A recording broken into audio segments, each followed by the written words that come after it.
how do you both think about self-actualization or transcendence as distinct or diverging from flow? I think they're very different things. Flow is an altered state of consciousness. It's a state. It comes, it goes, it's not permanent. When I think about self-actualization or transcendence, those seem to be stable. Like, those are not states, those are kind of traits. They're stable, they exist over long periods of time.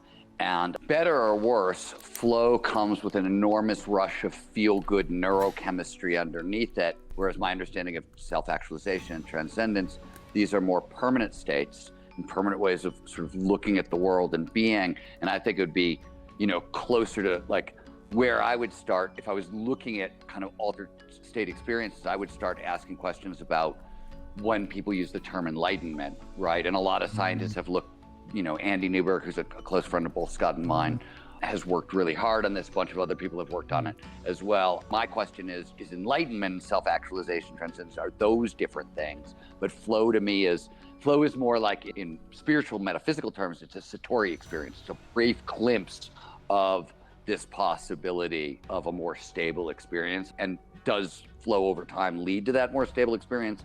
Is an open question. We can debate that, but I'm going to stop here. Let Scott talk. Self-actualization can be thought of as what is the creative potential that you uniquely have, that if realized will really show the uniqueness of yourself. See, Maslow really distinguished between the basic needs we have and share with others, like the need for connection, the need for self-esteem, the need for safety. Those things are very, very important, but they don't make you very special to say, I care about connections.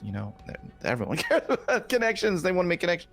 But when you say, like, I can play a cello sonata like no one else can, then you're in a different category. Do you know what I mean? You're like, we're talking about your unique creative potential.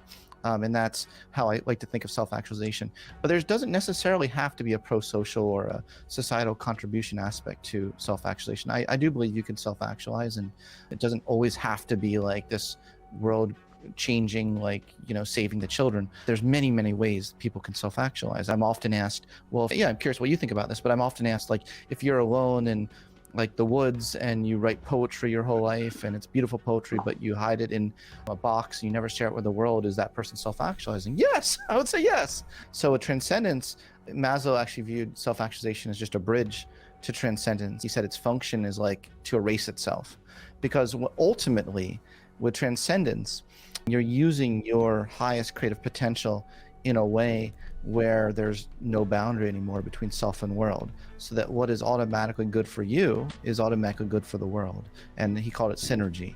That phrase synergy is really a beautiful term that really only comes when you're talking about transcendence, in my view. And I'm obviously talking about horizontal transcendence. My theory of transcendence is very horizontal, as opposed to vertical transcendence. Like, I'm enlightened and you're not, that would be vertical transcendence. If you just shoot for transcendence, all of a sudden all your other needs are going to magically, like your need for ego is going to magically disappear. You've got another thing coming, like that's not the way that humans work. So that's why I really believe in this. Self-actualization is really, really important first, to really integrate yourself and really get clear in who you are and what you can offer the world before you transcend it.